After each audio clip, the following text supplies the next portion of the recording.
भारत विश्व का ऐसा देश जिसे पहचाना जाता है उसकी सभ्यता, संस्कृति और कला के लिए। उसी कला का एक नमूना है वास्तुकला यानी आर्किटेक्चर। ताजमहल, अजंता एलोरा केव्स, कोणार्क मंदिर, gateway of India, Jama Masjid जैसी कई प्रसिद्ध बिल्डिंग्स ने हमारे इस देश को विश्व में एक अलग पहचान दी है। यह एक ऐसी कला है जो सदियों से चलती आ रही है। क्या आप जानते हैं, हिंदू पुराण के अनुसार विश्वकर्मा को वास्तुकला का भगवान माना जाता है। उन्होंने कई देवी देवताओं के लिए बेहद खूबसूरत शहर और महल बनाए। उनकी कुछ लाजवाब कारीगरी है सतयुग में स्वर्ग, त्रेता युग में लंका और द्वापर युग में द्वारका। शायद यही वजह है कि आज भी हम किसी भी इमारत की नींव रखने से पहले भूमि पूजन करते हैं। इस दुनिया को मॉडर्न और बेहतर बनाने में आर्किटेक्चर फ्रेटर्निटी का बहुत बड़ा योगदान है। हमारे देश ने कई दिग्गज और प्रतिभाशाली आर्किटेक्ट्स की कला को देखा और सराहा।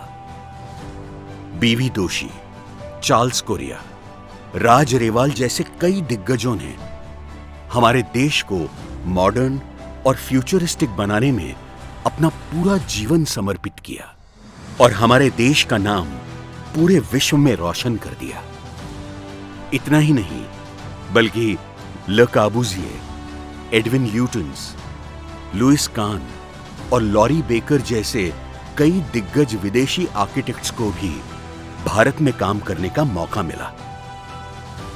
चलिए तो इन सभी की जिंदगी से प्रेरणा लेते हुए शुरू करते हैं एक नया सफर जिसका नाम है legends of design. I remember when my dad talking to my mom and saying, his fees are being raised from 40 rupees to 45 rupees, so should we change the school? I also remember when, we'd have dinner and my mom would say, this is chicken curry, and everybody would be looking in the curry to find where the chicken was. But those were beautiful memories. Nothing, no regrets. Because we started getting very sensitive about budgets in the Bandra Worli ceiling, I think all of us were picked up and thrown out, saying that's not your problem, get out of the system, and you can't make a noise about it. Bombay Teen Challenge is part of Global Teen Challenge. It technically picks up children of prostitutes, it technically picks up kids on drug abuse from the road and takes them to the space that we have in Badlapur and rehabilitates them. I encourage architects to go out on their own. They might be with me for years and years. They might be doing railway station projects or airport projects or highway projects. But to do a one-bedroom flat interior as your own project is very different as an experience from doing monster projects for somebody else under somebody else's banner.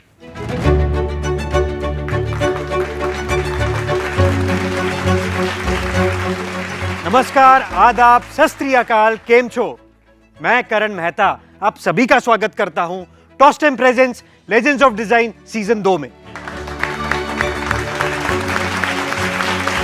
Legends of design हमारे देश का एक ऐसा show है जो हमारे देश के दिग्गज आर्किटेक्ट्स की जिंदगी को सेलिब्रेट करता है।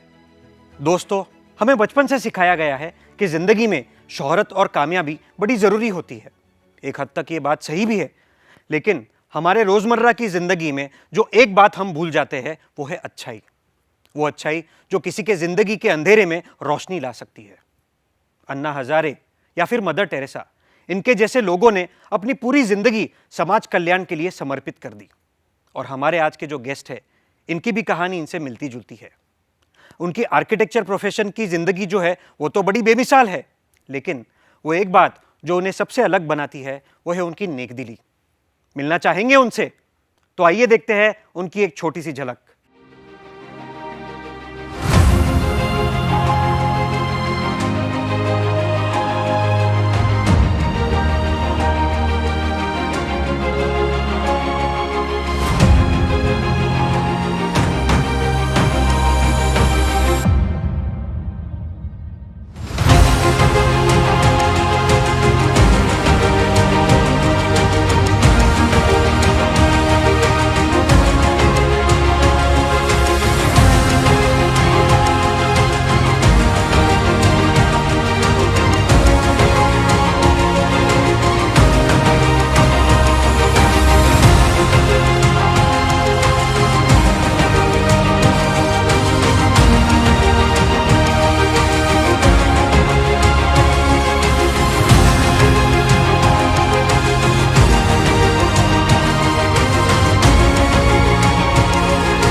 So, ladies and gentlemen, may I now call upon the living legend, the trendsetter, the deal breaker, architect Ratan Batliboi.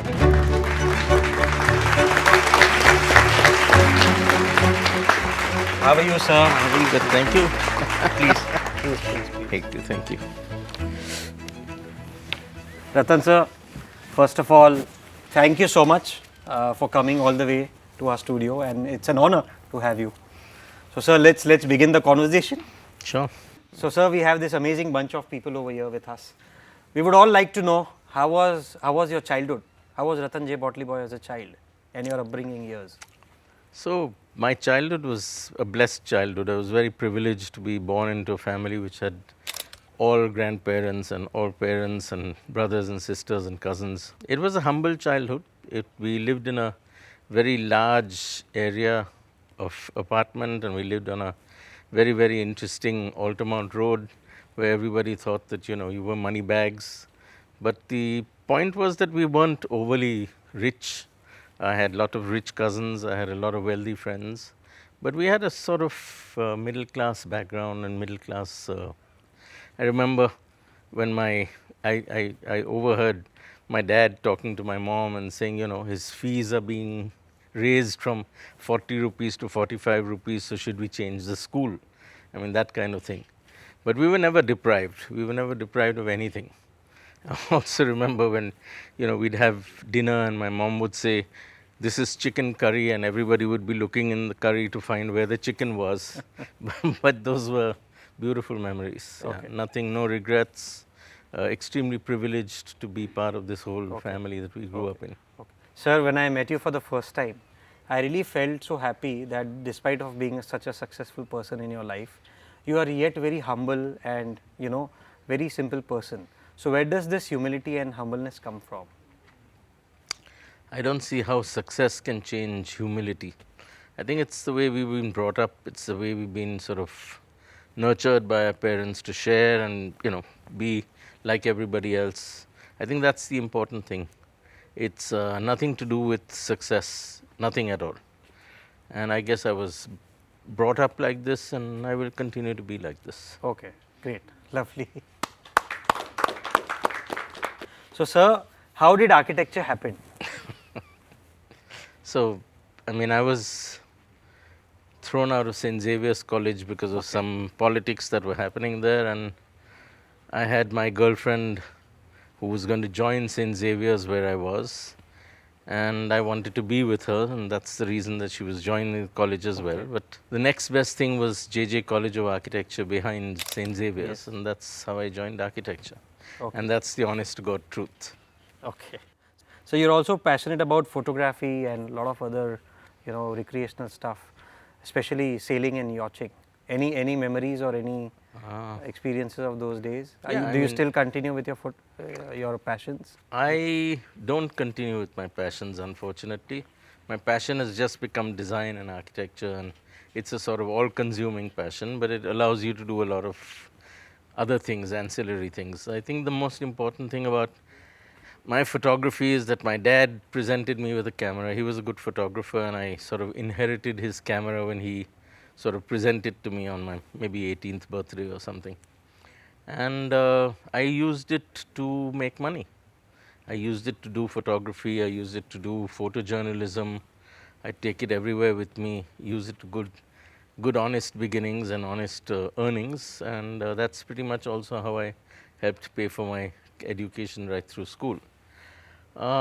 Yachting, I was introduced to sailing and yachting because we're Bombay and the sailing boats and things like that. And my cousins were part of the sailing fraternity, and that's how I automatically got into sailing. And we were competitive sailing. We used to sail small dinghies, national level, international level. So I think that was a very, very passionate part of my life. Okay. I used to be on the water sometimes 7 hours a day. Oh. Most times. College was incidental. I spent the first 3-4 years in college just sailing and sailing around, going to different regattas and different races all over the country and having a good time. Great. So, sir, do you remember what was your first job after your college? Yeah, I remember we used to, my college buddy and myself, Shubhankar Sanyal, and myself did our thesis together. And that was peculiar because nobody in college was allowed to do a thesis jointly. But we did manage, and we did our thesis together, and we joined Mehta Contractor. Okay. It's a firm, a very privileged old firm that did movie theaters. And we learnt a lot from that, and we sort of sat through the process of being in a sort of studio environment for about 6 months of our lives before we started doing our own thing. And it was quite interesting because one day we bunked school, sorry, from work, and we went to a movie and we saw our bosses sitting in the movie. So we had a big, revelation over there, and then we came back to the office and said, bach gaya sala. And the secretary over there said, every time the bosses says meeting ma jawanu chhe, that's where they went to a movie. So every time we realized that when they went out, we could go out as well. So those are the good growing up days of office work. Okay. So you, in the initial years of your career, you did a lot of exhibitions and film sets, if I am not wrong. Yes. So could you please take us through those days? So I had the privilege of working as a backstage hand for fashion shows, and dressing the models and working on the stage and cleaning up the stuff, and that slowly fashion shows became film sets, and film sets became stage and theater. And I was always interested in the arts and always interested in performances and stuff. So I think we got the, again, opportunity to work with great directors and great movie producers for advertising firms, advertising agencies, things like that. So I think the important thing was you could use your elements of design, or you could use your elements of understanding of lighting or photography in designing those sets, and that came to really help. Okay. You also did light direction for some musical shows. I mean, we did. Light I did a design. lot of lighting. I eventually became the technical director for a dance company, the Asta Devu Dance Company, and that dance company I went around the world with Astar and his troops, designing his sets, designing his costumes, designing his performance productions, lighting, etc. Okay. Okay. So you don't have any fixed design style. What is your approach while you design projects? I think if the design caters to or provides a solution to the problem that's at hand, then I think I've succeeded. There's no philosophy in terms of there's no one answer, or every time you think you know the answer, the questions change. So having said that, it's very difficult to say you can use the same model everywhere. The more important thing is if you can analyze the need for this kind of solution.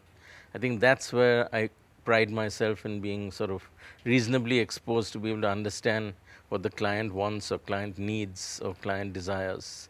So I think that's basically the formula that we use. Okay. Yeah. Sir, you've designed more than 50 stations, if I'm not mistaken. Did you ever feel that you might get stereotyped? No, I don't think so. So we've done about over 75 odd railway station projects, and by that we're talking about overhead bridges, ticketing booths, buildings, commercial buildings on railway stations, metro lines, local lines, suburban lines, extensions to suburban stations. We also did an LRTS, sort of rapid transit sort of thing, the monorail. So I think every format expected a new solution. Every mode of transport expected a new thinking in terms of that. There were examples to look at in some cases, and there were no examples to look at in some cases where you define your own or you derived your own sort of guidelines or rules to play with. And I don't think it would have been stereotyped at all, because though we got paid for one station on a line of 8 stations. Each one of those 8 stations was completely different. The curvatures were different, the elevations were different, the grade at which they were handling are different, etc. So there was no monotony at all.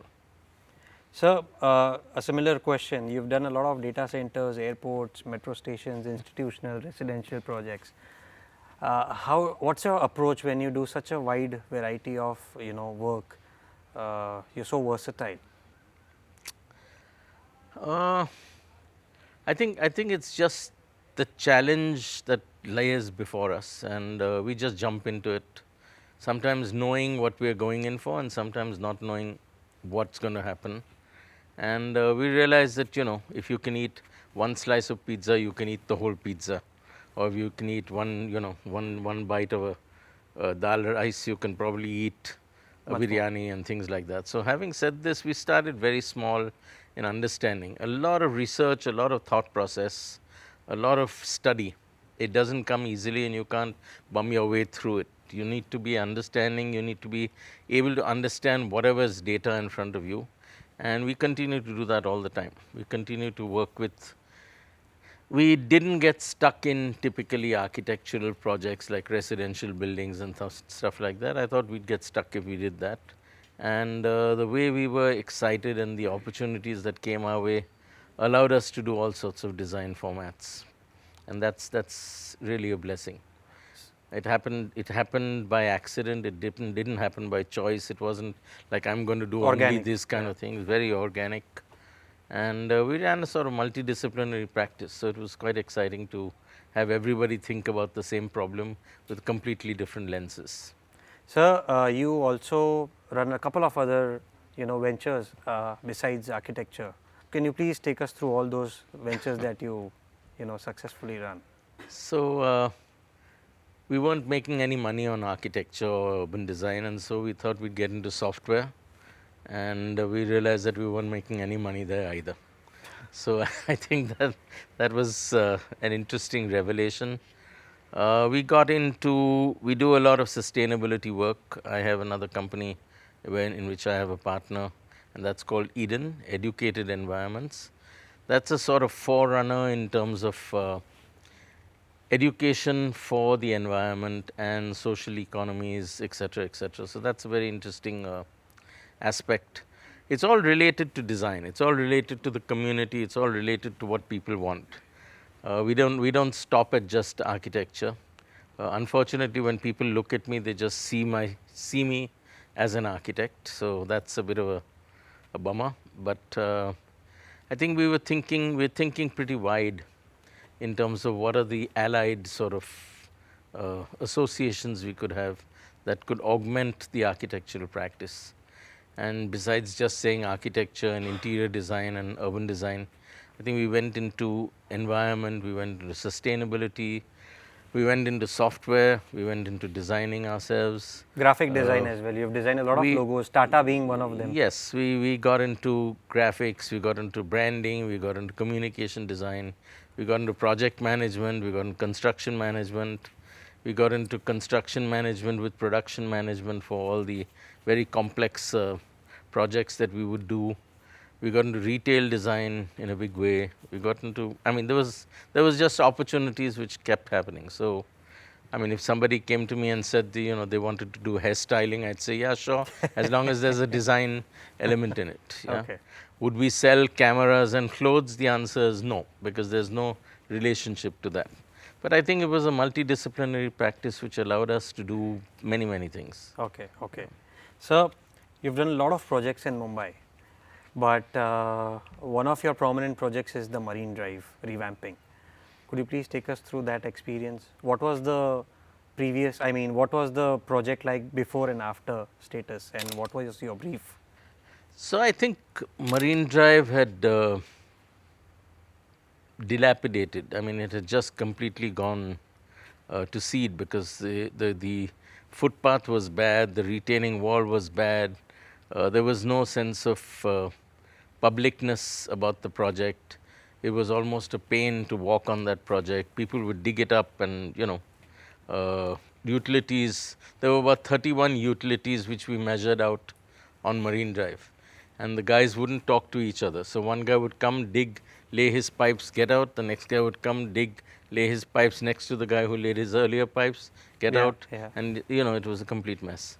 The Marine Drive project was an international competition, and we sort of got past the few layers of that competition, and finally there were just two of us in the final running competing stage, and luckily we won the competition because we were local.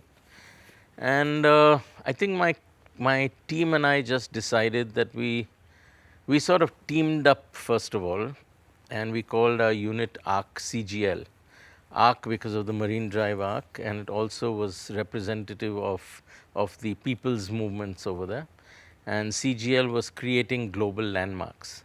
And I tied up with an advertising and branding company, and Sanjeev Malhotra and Alia Design and RJB-CPL were sort of prime consultants, and we had many other consultants along the way. We won the competition, and we were very, very restrained in what we were ready to do on Marine Drive.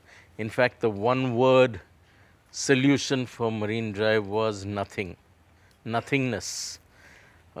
Anything you did as design would sort of be an intervention on a property that didn't need any design. But there are very beautiful highlights, very beautiful, very subtle touches in what we did for Marine Drive as a solution. There's paving that we did. There's many patterns in the paving. There's measurements and milestones that you have as you walk. So the lots of walkers walking along the way would know how much they had walked, so 25, 50, 100 kilometers, 100 meters, and backwards in the opposite direction. So you had to treat it both ways.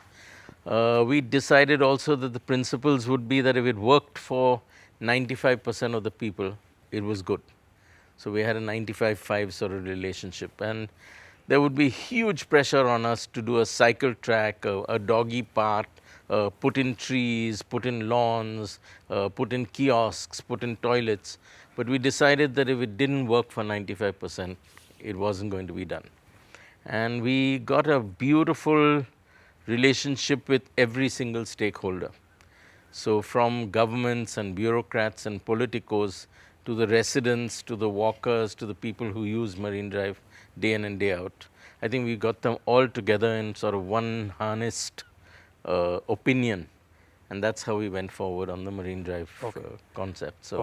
So you also were a part of two mega, public bridges. One is the Mumbai Worli Bandra Sea Link and the Yamuna Bridge of Delhi. How was the experience working on these two projects? Oh, fabulous. I mean, the scale at which one works on public projects, I think it's just amazing. The opportunity to, to sort of work with international stars, to work with brilliant designers, engineers, I mean, everybody from lighting design to engineering to structure to the quality of bearings to the types of ropes that you were using and the cables, the bearings, I mean, incredible experience.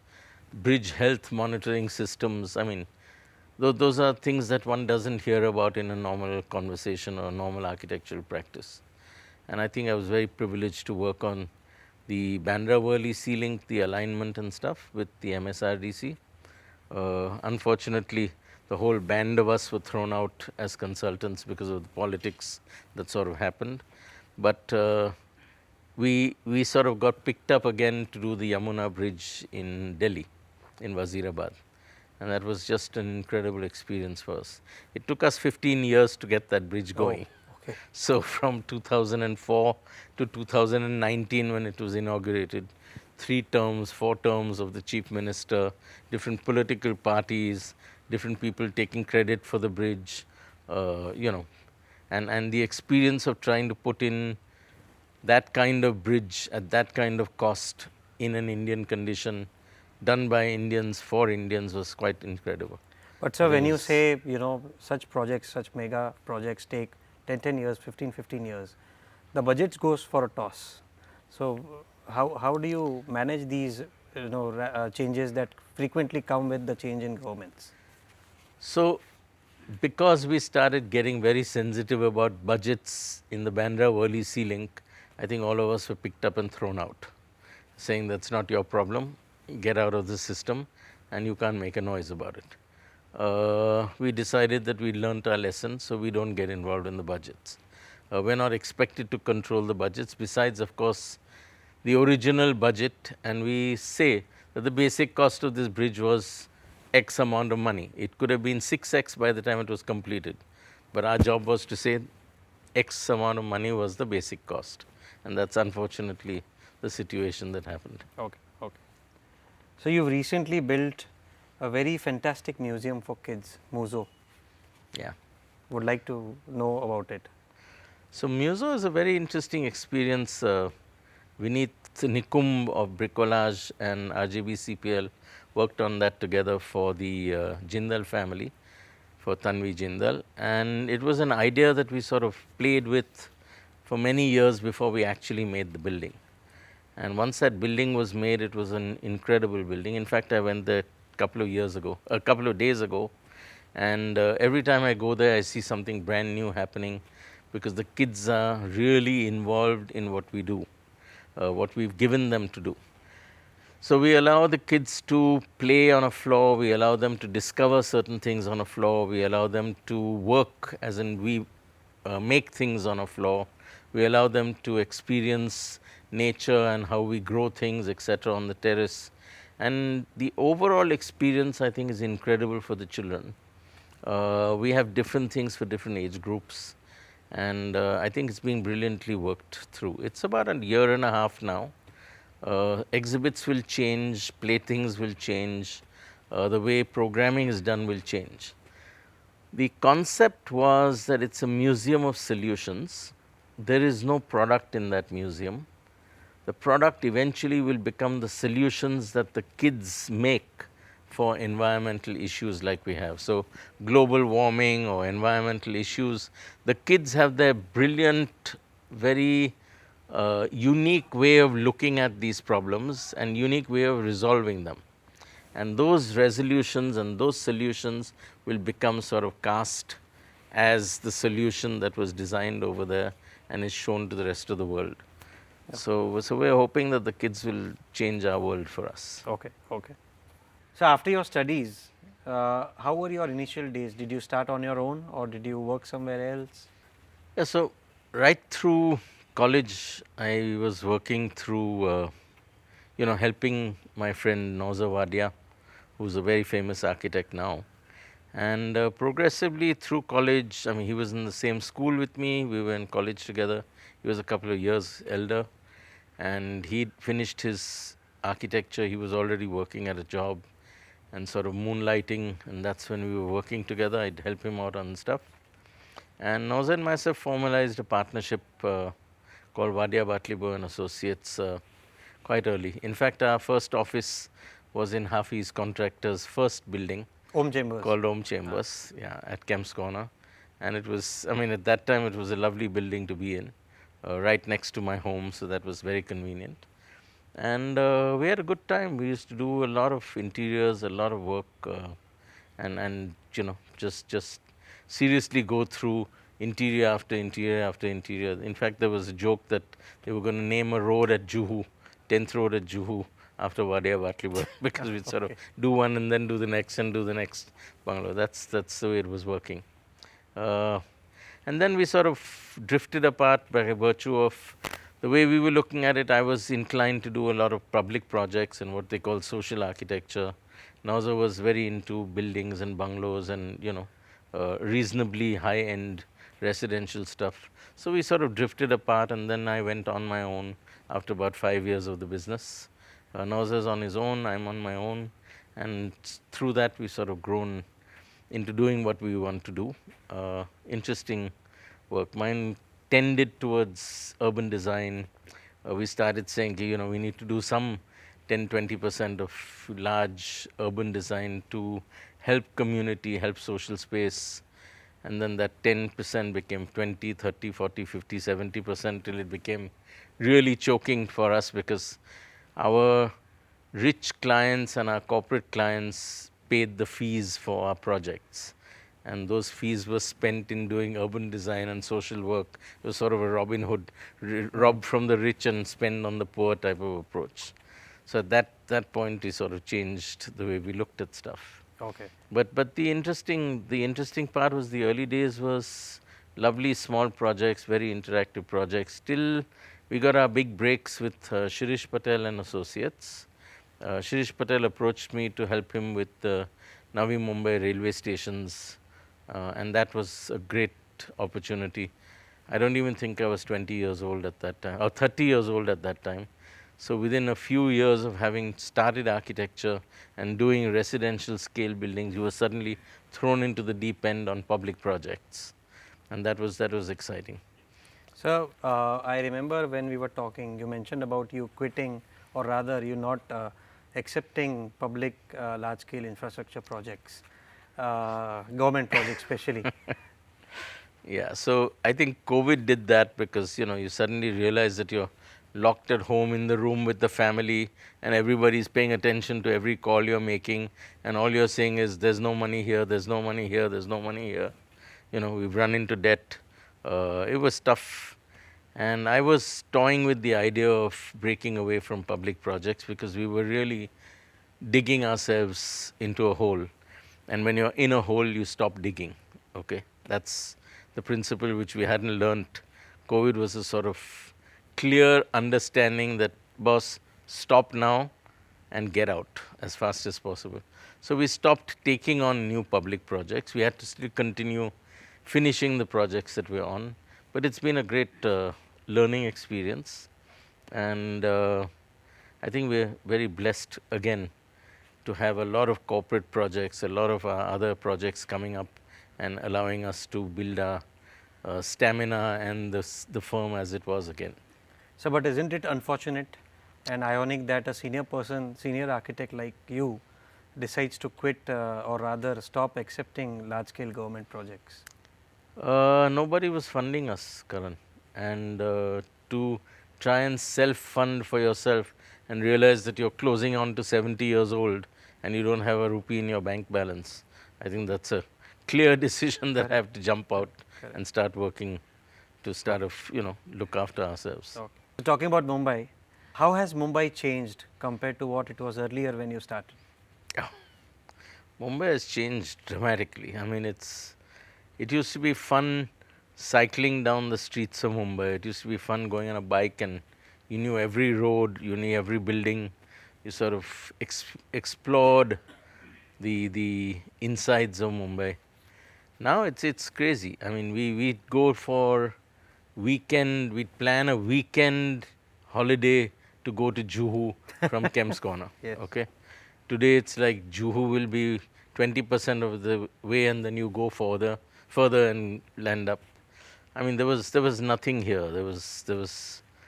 It was just open space and there was no huge suburbs like there are today. Mumbai has changed dramatically. South Mumbai hasn't changed too much. I think the changes started happening beyond, of course, I'm not talking about the coastal road, which has been a huge intervention, but the mill lands, the development that started happening, the developer lobbies that started building up these high-rise buildings, I think huge change. Okay. The shifting of the commercial space or commercial centers from Nariman Point to BKC or to the suburbs, the eastern suburbs. I don't think those have made a drastic difference, but I think the residential crop and the capacity of Mumbaikars to build and to consume this kind of real estate, that's been a huge difference. Okay. Lovely infrastructure being done in terms of the roads, in terms of the rail, in terms of the monorail, the metros. I think there's a huge difference in terms of the infrastructure impacting how Bombay also changed. So I think there's a realistic vision of an urban center developing towards the suburbs, towards the western suburbs, towards the eastern suburbs, and towards the entire MMR region. I think with the new Atal Setu connecting Nhava Sheva, connecting the mainland, it's going to be dramatic. With the boats that are plying up and down, the ro-ros are going up and down. I think there's huge development that's happening on a Mumbai environment. So $1 million question, which probably every Mumbaiker wants to know. How do we decongest Mumbai? Move out. Just move out. If you can't handle it, quit. Go out. Yeah. I mean, that's a simple solution. Decongesting is, I think it's a question. You know, when I used to be an architectural student, and I used to attend these UDRI lectures, and we'd have the greats like Charles Correa and Mr. Tata you'd attend, and a lot of these stalwarts of design and architecture and urban design, and they'd say in 5 years Mumbai would be finished. You know, you wouldn't be able to stand straight, you wouldn't be able to walk, you wouldn't be able to drive. And those 5 years have become 50 years and nothing has changed. I mean, there are more cars, there's more driving, there's more walking, and nothing is, I mean, it just keeps growing. With the new developments on the eastern waterfront, with the new developments of the rest of the mill lands, etc., I think there's a huge growth that's going to also happen. Is there an answer of decongestion? It would be lovely at a sort of national scale or regional scale if you could move things out of Bombay. New Bombay was supposed to be done that. It turned out to become a dormitory town of Mumbai. People would stay in Navi Mumbai and commute to Mumbai. There's a new Mumbai that's coming, Mumbai 3, in the Naina area, the notified area where the new airport is coming.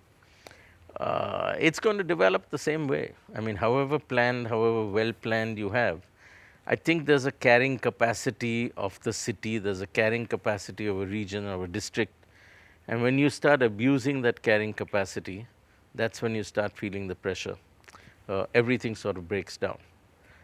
The elastic limits of public, our tolerance, the way we look at and the way we want to just be in Mumbai, it's not like we don't have a choice. Anybody can just move out.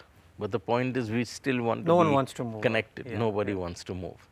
And if nobody who's here already wants to move, then where are you talking about decongestion? Because there are so many people who still want to come here. Yes. Yes. It's changed a lot in the sense of when we were probably 25 to 30 years ago, we could count the number of immigrants coming into Bombay on a daily basis. I think I haven't heard that number for a long time. So people have stopped counting. Jo aaya, baith gaya, you know, life goes on. So do you think Navi Mumbai as a city couldn't, live up to its expectations, or rather it failed due to the poor transport infrastructure like you have in Delhi NCR?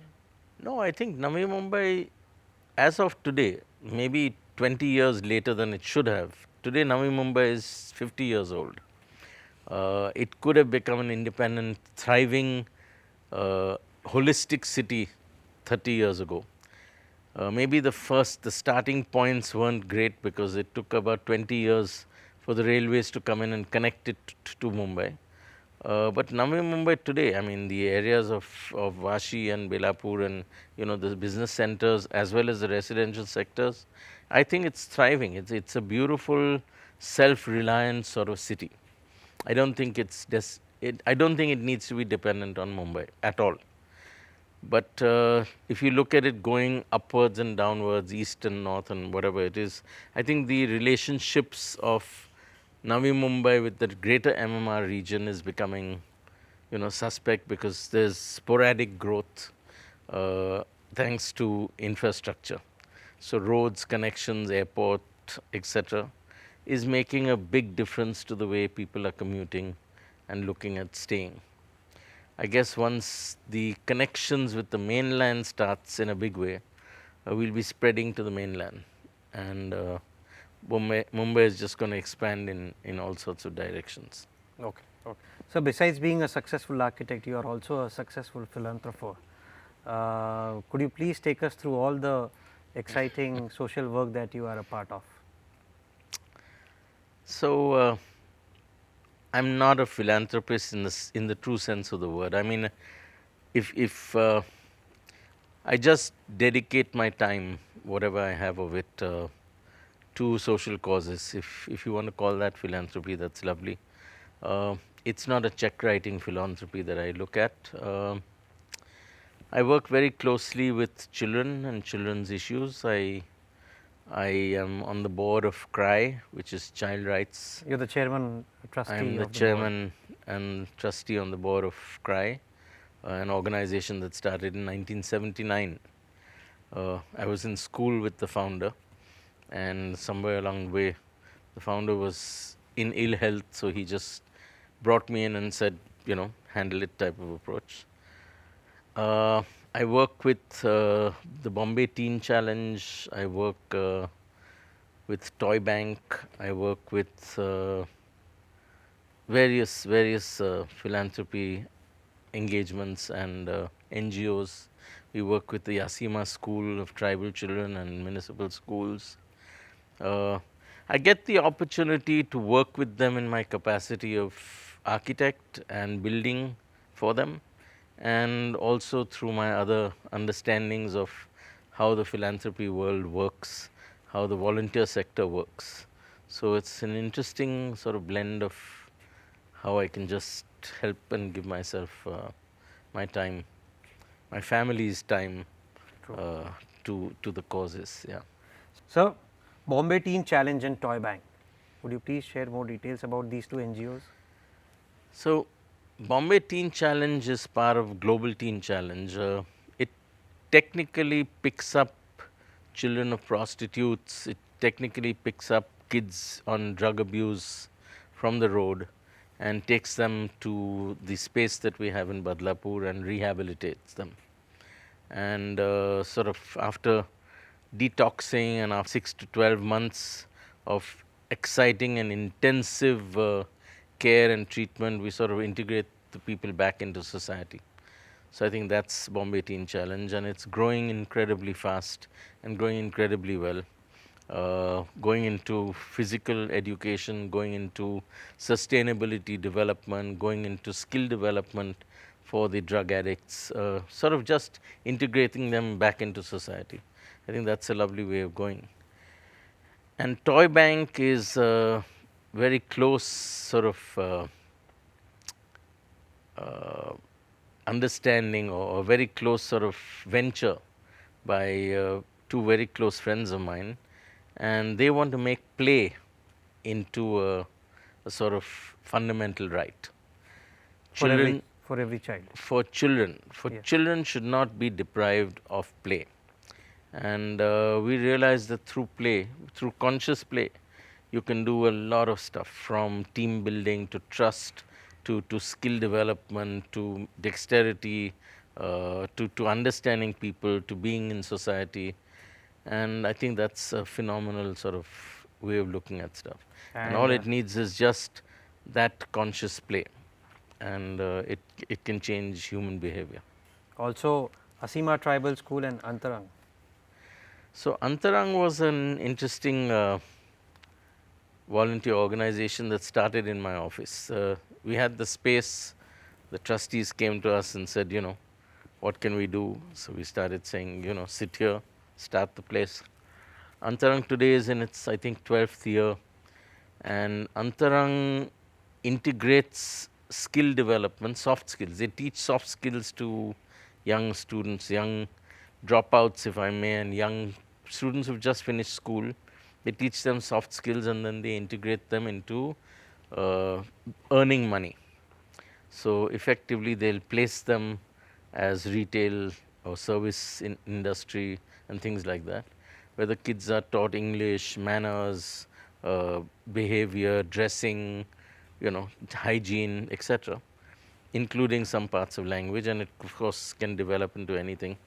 And Antarang is extremely successful. So I think that's an interesting component of Asima is a trust which teaches. They have a way of teaching children, and they built their own tribal school. We built it for them. It's a full-fledged up to 10 standard school in Igatpuri, and they run a couple of municipal schools here.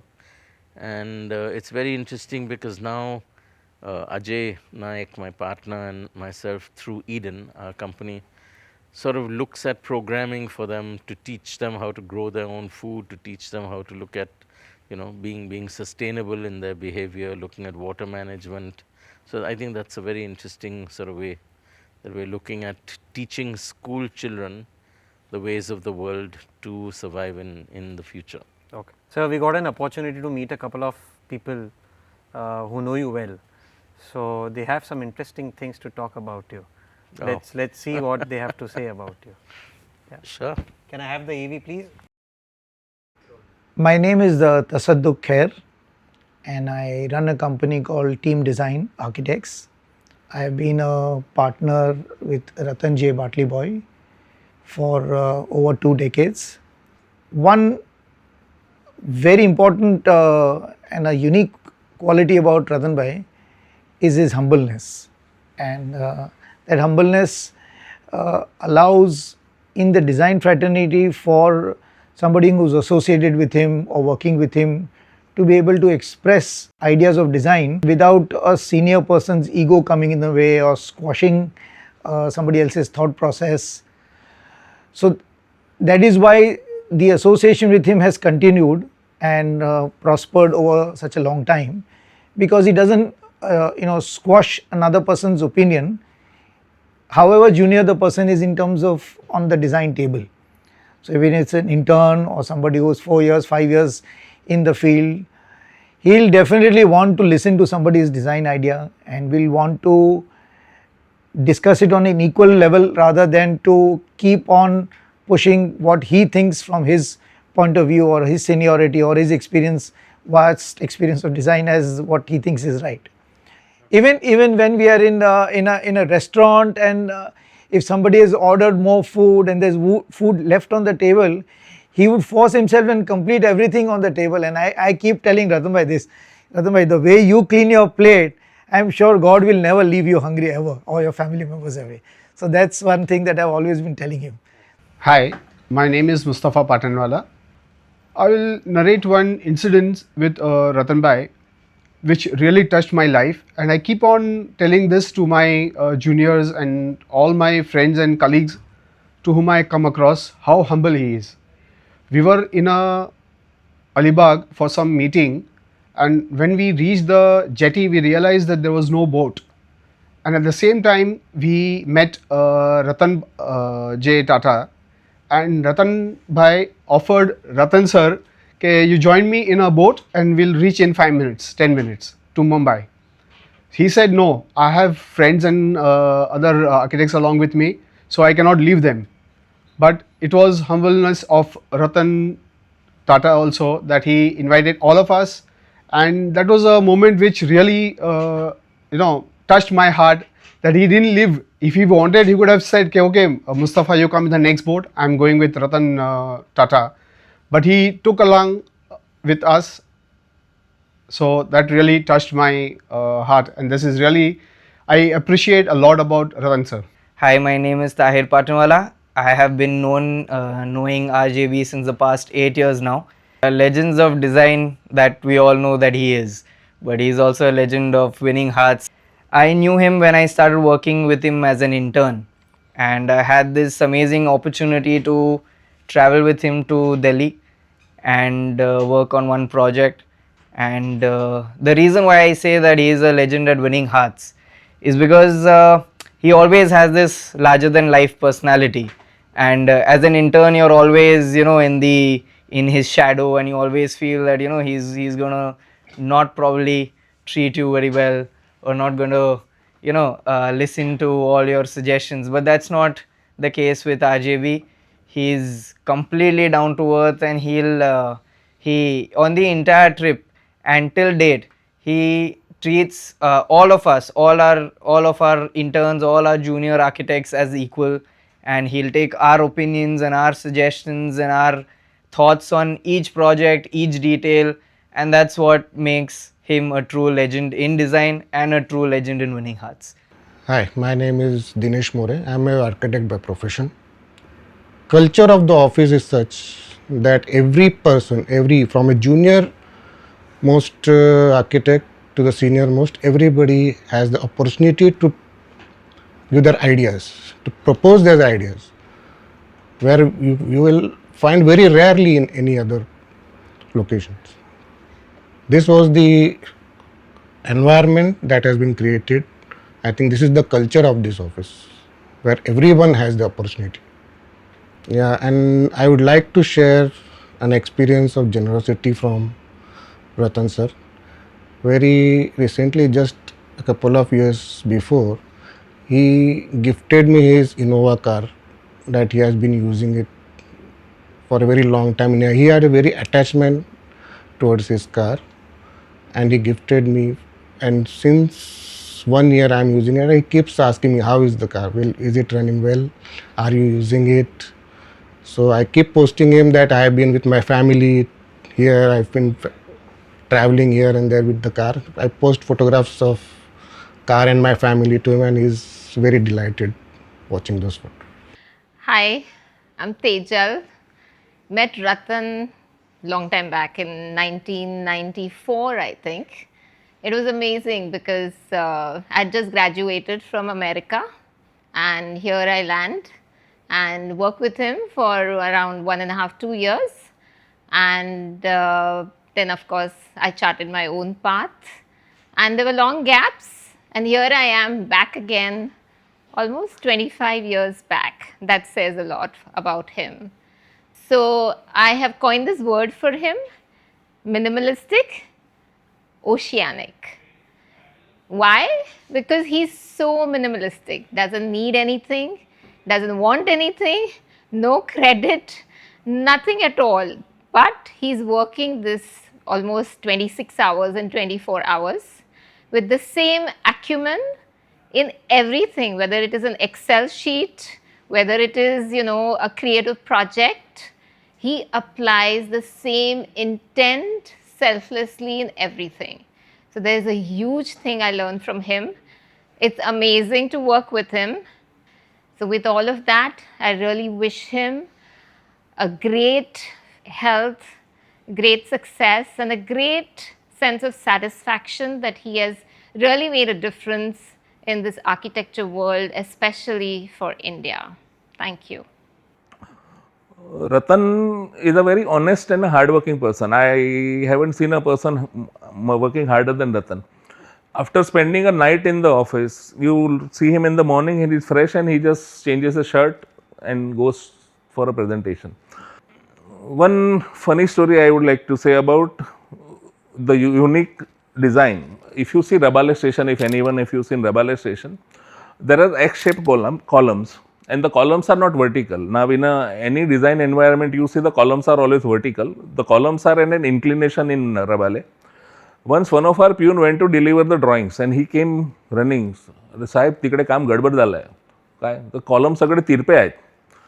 So he was really panicking something, he has discovered some great this thing, and we said, no, it's supposed to be like that. But and a lot of people also thought कि कुछ गलत हो रहा है इनका, but then when the station was done, then people said, oh, it is actually a design, so another unique approach to the design. He's a very humble and a polite person in a sense. He loves street food. Given a choice between a 5-star and a vada pav, he'll go for a vada pav, never a 5-star meal. White shirt and jeans, he's a typical, maybe I am also wearing a white today as a tribute to him in a way. I have always looked at Ratan as a elder brother, what you can say, but he is like a part of life, so cannot imagine life without him in a way. I am Kailash J. Tirani. I am working with RJB since the day I was out of college. So straight out of college, I met RJB one fine day. Post my thesis, one fine day I walked into the office and I happened to interact with RJB directly. And since that day, I am associated with him. And it's a very small example which I would like to share with all of you.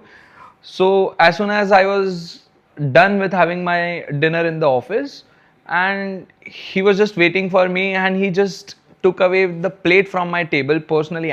He being the founder director at the company, but he comes to my table, he took the plate from my table and he started washing the plate himself.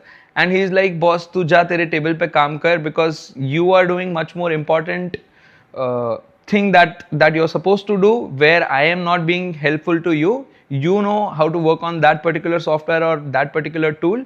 You don't worry about any such feeling where you are making me wash the utensils. So wishing you all the good health in the coming future. Yeah. Hi, I'm Smith.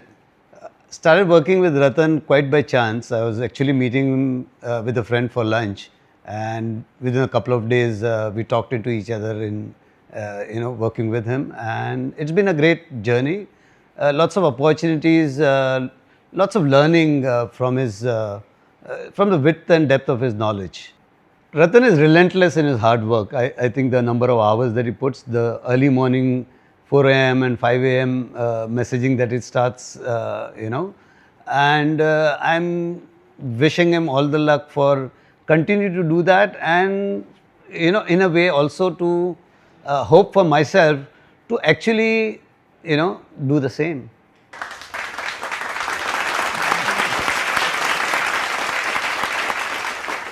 Good. So you picked up some nice footage. Yes, yes. How does it feel, sir, to listen Oh, all these stories? these are all talking people about who it? we've spent my life with. Yeah, so it's an interesting.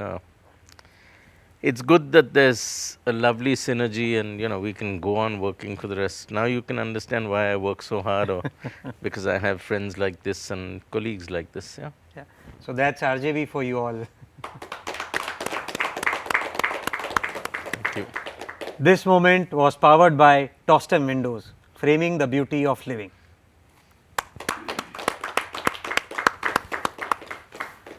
So, we have this amazing bunch of people sitting over here, and they are eagerly waiting to interact with you. Can we have a session with them? Sure. Yes. So, who's going for the first question? Who's censoring? Yes, please. Hello sir, myself Jiten Shardul. I am leading Tostem for Mumbai and North Maharashtra region. I am curious to asking you, doors and windows are the luxury of houses or the housing industries. So how you look them in your projects? They're an important part of our projects, and we spend a lot of time on the layering that happens in doors and windows, from letting in the light, keeping out the mosquitoes, keeping in the grills, but letting the light come through, allowing people to go in and out, etc.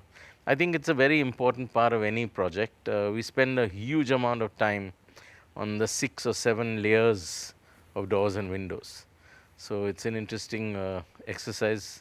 We can take it offline, and I can teach you a couple of tricks on that one. In fact, I've just used Tostem windows in my daughter's house. Yeah. Who's going next? Yes, please. Hi, sir. My name is Aisha. I wanted to know how do you balance functionality with aesthetics in urban projects? So if you can make it work well, it will automatically look good. The minute you start putting a lot more makeup and a lot more lipstick and a lot more fluff, it starts to look out of place. And in urban design projects, you need to crack the functionality first. There is no excuse for that. I normally get rapped on my knuckles when you say, I need a good looking wife that cooks. Yeah? And people think I'm very sexist about it, but I think that's the important thing. Who's going next? Hello, sir. Good evening. I'm Sanjay. Nice, Sanjay. Yeah, my question is like what we hear from you during the course and what we read about you. You have such a vast experience of various kind, not only just architecture outside it. Then you have such a vast experience and working knowledge and all. Have you ever thought of giving it back through like teaching, academics? It's also kind of social service, just I was wondering. Have you ever thought of that, or have you done it or been doing it? So I used to be part of several colleges. I used to be part of several visiting lecturers' stories, but not as a professional, not to earn my money. I do a lot of juries. I do a lot of. I represent myself as an expert, so to speak, on a lot of design juries, and I get a sense of what is happening in the world today, and we give a lot of criticism on those juries.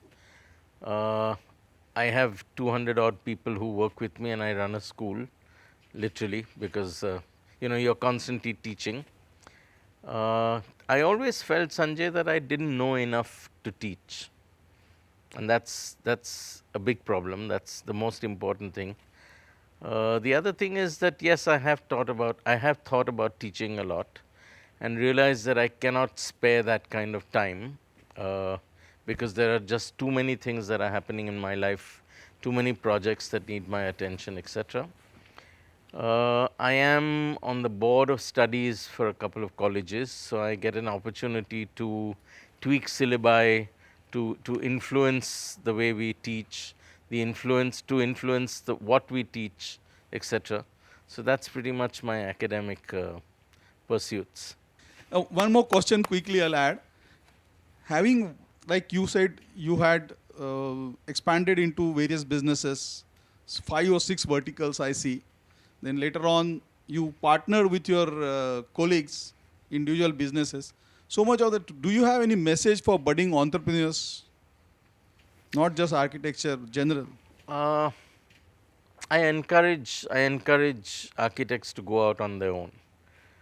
They might be with me for years and years. They might be doing railway station projects or airport projects or highway projects. But to do a 1-bedroom flat interior as your own project is very different as an experience from doing monster projects for somebody else under somebody else's banner. So I think as an entrepreneur, you should venture out. I mean, I started straight out of college. I didn't have any patrons. I didn't have any, lucky stars, so to speak. I just decided to, apply myself, go out marketing, start doing things for myself, start doing things to prove what I was doing. And slowly it sort of creeps up and you get more work and you get more opportunities. And that's how it happens. I think kids need to get out and kids need to realize that they need to work really hard. This doesn't come without effort. You need passion, you need extremely hard work, you need rigor, you need discipline, and that's what you have to understand. Thank you, sir. Next question. So lots of questions, huh? Hello, my name is Krishna. Adding to him only, I'm very much amazed that you have such a diversity and versatility when it comes to working, like from lighting, photography, architecture, and also in architecture there is quite diversity. I am very curious that what is that one thing that has been very constant with you when it comes to designing that has like saved your heart that you love doing the most? I think it's just a question of accepting any challenge. You just grab it by the horns and you find a way to resolve, I don't think I have, we've never planned what we want to do next. Everybody says, you've done this or will you do that or will you do this? And I'm saying, bring anything and we'll see how we can do it. If I can't do it, I'll get a couple of guys who know what they're doing to do it and we'll do it together. And I think there's an incredible lesson to learn when you collaborate. You need to be able to humbly collaborate. You need to be able to understand that you don't know enough, that somebody else knows more than you, and that somebody could be a 1-year student. I mean, there's kids from college who are coming in and teaching me about software, stuff that I'd never imagined. Yeah, but you need to be able to accept that. You need to be able to accept that they know more than you. Maybe you can teach them a couple of tricks and together you can make some incredible magic that happens. So I think that's the important thing. Is there one thing, I don't think I have a one thing which worked across all projects except, grinding your butt off. Yeah, you just have to work really, really hard. Yeah, there's no excuses for, not putting in the work, not putting in the resolve, not thinking constantly, subconsciously, consciously about that similar project or that similar solution that you had. And the important thing is to keep looking wide for solutions, not dig yourself deep and say, "Okay, pa gaya," It doesn't work like that. You have to sort of look around and continually think laterally about stuff. So it's doing this as well as doing that, you know. I think you should experience both to realize which is easier and which can be done faster. Do we have any more questions? No. So, one last question before we end this episode. After you hang your boots, how do you want to be remembered by the country, people of this country? Why do I need to be remembered? I mean, and why do I need to hang up my boots? Yeah, so I mean, someone who made a difference. You know, I think if I've been able to touch people's lives, that's an important thing for me. It's more important than, you know, having cars in your garage or having servants in the house or having a big house or jewelry or material gatherings. I don't think that makes any difference to my family or me. So I think it's important just to feel that, you know, you've been a good human being, and I'd like to be remembered as a good human being. I mean, I know how everybody I meet who knows or knew my father says he was a great guy, you know, and if that can be done, I think I've lived a good life. Ratan sir, thank you so much for your time today. But before we end this episode, I would like to have a photo opportunity moment with you. Sure. Thank you. Can I have the portraits, please?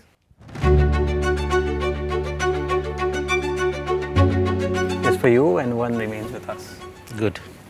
I hope this writes. Yeah, it does. Should I hold it? Yeah, it's good.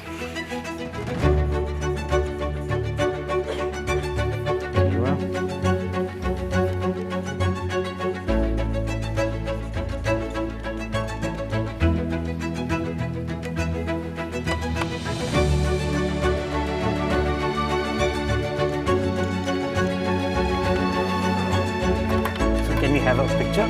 Sure.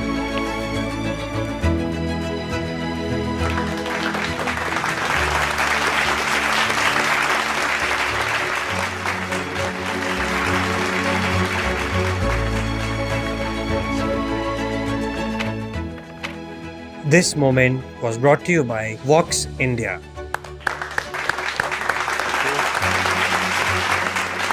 मेरा और रतन sir का photo तो हो गया. अगर आप लोगों को भी रतन सर के साथ पिक्चर लेना या बात करनी है तो आ जाओ. कम कम कम.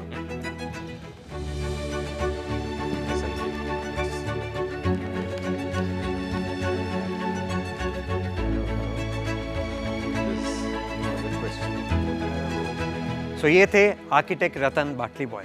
रतन जी के काम का तो मैं बहुत बड़ा फैन था ही, लेकिन आज उनको मिलने के बाद मैं उनके पर्सनैलिटी का भी फैन हो चुका हूँ. आज रतन जी कामयाबी के जिस शिखर पर है, उसका जीता जागता सबूत है उनकी साफ नीयत. तो क्यों ना हम भी रतन जी की तरह किसी के चेहरे पर मुस्कान लाने को अपनी जिंदगी का मकसद बना लें. शायद इसी में जिंदगी का असली अर्थ छुपा हो. So we thank our title sponsor Tostem Windows, our powered by sponsor Vox Building Material Products and our automation partner Smart Node Automation. दोस्तों, देखते रहिए Legends of Design. अगले हफ्ते जल्दी मिलेंगे किसी और नए लेजेंड की कहानी के साथ. तब तक शुक्रिया, गुड नाइट, शब्बा खैर.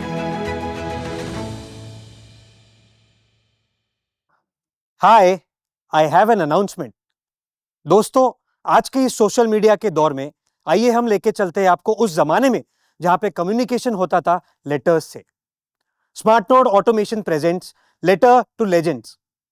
आप अपने फेवरेट लेजेंड्स को इस एड्रेस पर खत लिखिए और हम इंश्योर करेंगे कि आपके लेटर्स हम आपके फेवरेट लेजेंड्स तक पहुंचा दें.